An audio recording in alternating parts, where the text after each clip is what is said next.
Hello and welcome to Tracking the Week. President Bola Tinubu has approved the appointment of new Director General of the National Intelligence Agency (NIA) and the Department of State Services (DSS). Ambassador Mohammed Mohammed is the new Director General of the NIA. Adiola Oluwatosin Ajayi is the new Director General of the DSS. Ambassador Mohammed has had an illustrious career in the Foreign Service since joining the NIA in 1995. He had served in various roles, culminating in his promotion to the rank of director and his subsequent appointment as the head of the Nigerian mission to Libya. The 1990 graduate of Bayero University, Kanu, had served in North Korea, Pakistan, Sudan, and at the State House Abuja. The new DSS Director General, Adiola Ajayi, rose through the ranks to attain his current post of Assistant Director General of the service. He had at various times served as State Director in Bauchi, Enugu, Bayelsa, Rivers and Kogi. Ajuri Ngelale, Special Advisor to the President, Media and Publicity, in a statement, said the new appointment followed the resignation of the previous NIA and DSS chiefs. Ngelale said President Tinubu expects that the new security chiefs will work assiduously to reposition the two intelligence agencies for better results and charges them to bring their expertise to bear in tackling the security challenges bedeviling the country through enhanced collaboration with sister agencies and its surgical alignment with the Office of the National Security Advisor. Still on Monday, a 7-day warning strike was being declared by the Nigerian Association of Resident Doctors as a result of the abduction of their colleague Dr. Ganiat Pupola. In a similar note, Galaxy's Oluwadara Akimbungbe had an interactive session with resident doctors at the Lagos State University Teaching Hospital, whereby the doctors justified reasons for embarking on the strike. Dr. Charles Aisudo, President Association of Resident Doctors, Lagos State, Ganiat Pupola, Lagos State University Teaching Hospital, stated that the most important thing is for the association to get the colleague Dr. Ganiat Pupola. He said the essence of the industrial action is to seek for help. On the other hand, Dr. Morolayo, Social and Welfare Secretary, Lagos State University Teaching Hospital Association of Resident Doctors, said that according to the National Executive Council meeting, a 7-day total strike has been declared in order to get help from government for the release of Dr. Ganiat Pupola. Dr. Charles Asudo also sympathized with the patient, emphasizing that consultants are on ground to take care of them. Dr. Ganiat Pupola is a registrar in the Department of Ophthalmology at the National Eye Center, Kaduna. She was abducted on December 27, 2023 in company of her husband and nephew. Pupola and her nephew remain in captivity, while her husband regained freedom in March. On Tuesday, the federal government inaugurated the Conversion Incentive Program of the Compressed Natural Gas Initiative in Abeokuta, Ogun State. The initiative seeks to offer relief to the masses due to the hardships caused by the removal of fuel subsidy, which has caused socio-economic hardship across the country. Speaking at the program launch in Abeokuta, the state capital, the Chief Executive and Program Director of the Presidential Compressed Natural Gas Initiative, Michael Oluwagbemi, said this has become imperative in order to effectively utilize the gas abundance in 30 of the 36 states of the Federation for economic recovery and growth. With this initiative launched in the state, major transporters will enjoy free conversion of the vehicles, as the state governor, Dapo Abiodun, represented by his special advisor on energy, Jide Onokoya, described the program as a game-changer for Ogun State. Speaking immediately after the program, the chief executive of the Presidential Initiative on CNG said the Memorandum of Understanding has been signed with 4 major conversion centers in the state towards cheap and clean energy.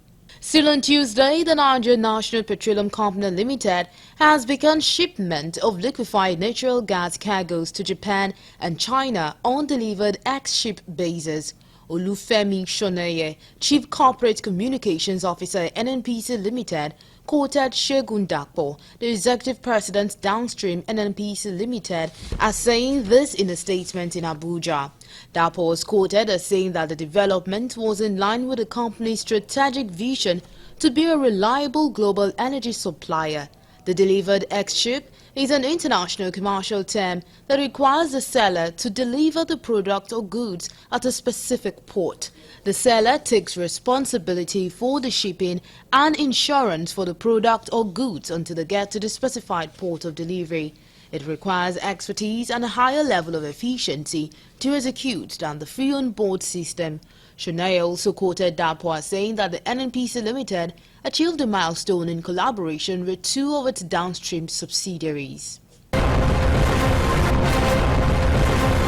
On Wednesday, there were indications that the Academic Staff Union of Universities in Nigeria will withdraw the notice of nationwide strike issued to government following the outcome of a meeting held in Abuja between the two parties. Before today's meeting, ASUU says it has less than 10 days to the expiration of the planned strike notice, but hopes to have something concrete from the meeting to share with its members. ASUU had earlier issued a 21-day strike notice to the federal government after its NEC meeting held at the University of Ibadan at the end of a closed-door meeting in Abuja. The meeting was adjourned to 6th of September 2024 for the final resolution of all pending issues. Speaking after the meeting, the Minister of Education, Professor Tahir Mamman, said the meeting worked out modalities on how to ensure progress in all grey areas, saying there was a very big window to resoluting the issues. He added that the task now is to work on those modalities, processes and procedures agreed on in solving the problems. On his part, the National President of ASUU, Professor Emmanuel Osodeke, said the union would wait till the end of September 6th meeting before deciding on the next line of action, adding that the body is committed to have an uninterrupted academic calendar in Nigeria. Still on Wednesday, the Nigerian Communications Commission (NCC) says it has successfully linked over 153 million SIMs to NIN, reflecting an impressive compliance rate of 96%, a substantial increase from 69.7% in January 2024. The Commission, in a statement issued and signed by its Director, Public Affairs, Ruben Moka, said this remains a significant progress in the federal government's 2020 policy to link up subscribers' identification model SIMs to national identity numbers (NINs). The statements disclosed that as the final phase of this critical process approaches, NCC solicited the continued cooperation of all Nigerians to achieve 100% compliance, adding that the complete linkage of all SIM cards to NINs is essential for enhancing the trust and security of the digital economy. It added that by verifying all mobile users, this policy strengthens confidence in digital transactions, reduces the risk of fraud and cybercrime, and supports greater participation in e-commerce, digital banking, and mobile money services, noting that this in turn promotes financial inclusion and drives economic growth. On Thursday, the president of the Nigeria Labour Congress, Comrade Joe Ajaero, said the allegations against him and the Congress were baseless as they had nothing to hide. Comrade Ajaero was speaking following his appearance at the Intelligence Response Team headquarters in Abuja. Ajaero was invited by the police to address allegations of terrorism financing, cybercrime, subversion, criminal conspiracy, and treasonable felony. Arrived at the IRT office at 10:17 a.m. and left shortly after 11:15 a.m. He was accompanied by human rights lawyer Femi Falana, SAN, activist Deji Adeyanju, and other senior NLC officials.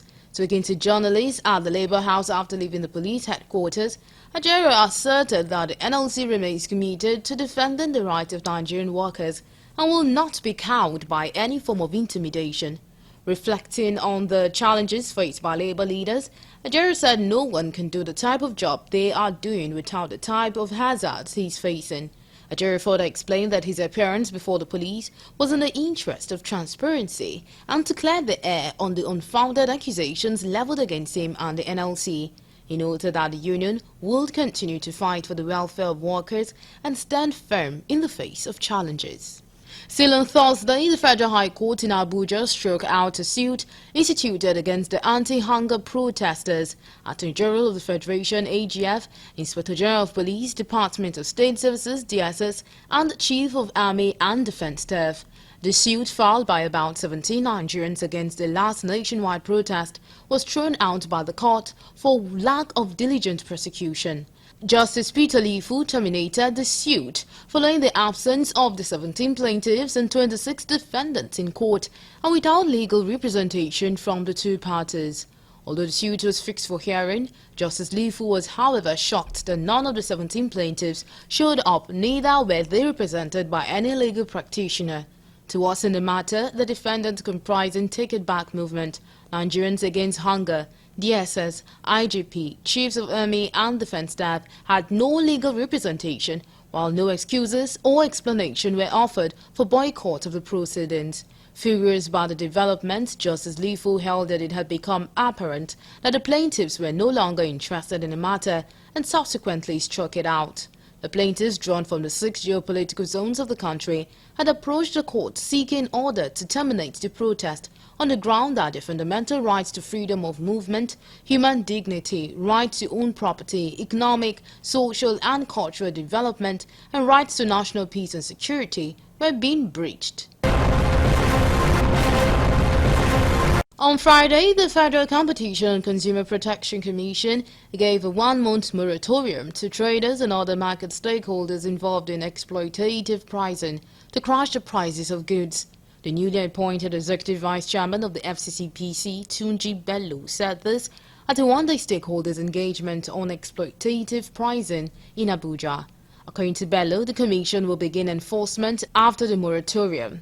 He said that the meeting was to address the growing trend of unreasonable pricing of consumer goods and services and the unwholesome practice of market associations.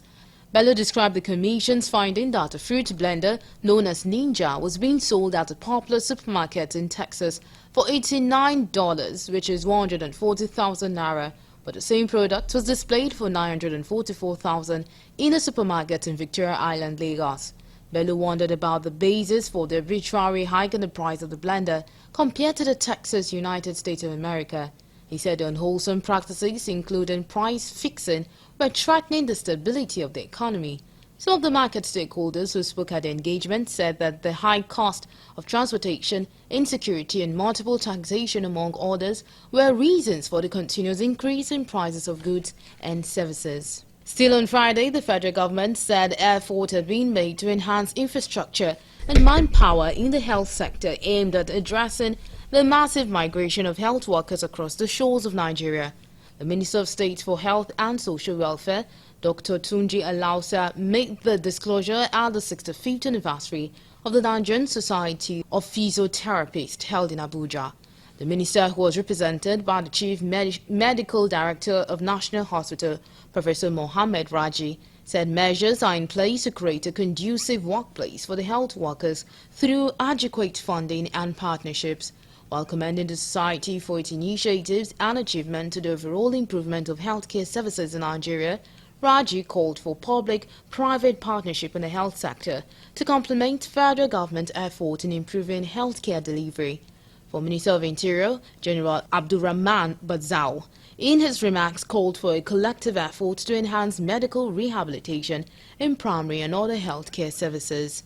Also speaking, the NSP President Oyinlola Odusoya highlighted the challenges faced by the society, among which is the ravaging effect of brain drain on the profession. He stressed the need to address the menace to enhance quality health services in the country. And that's all we have on Tracking the Week.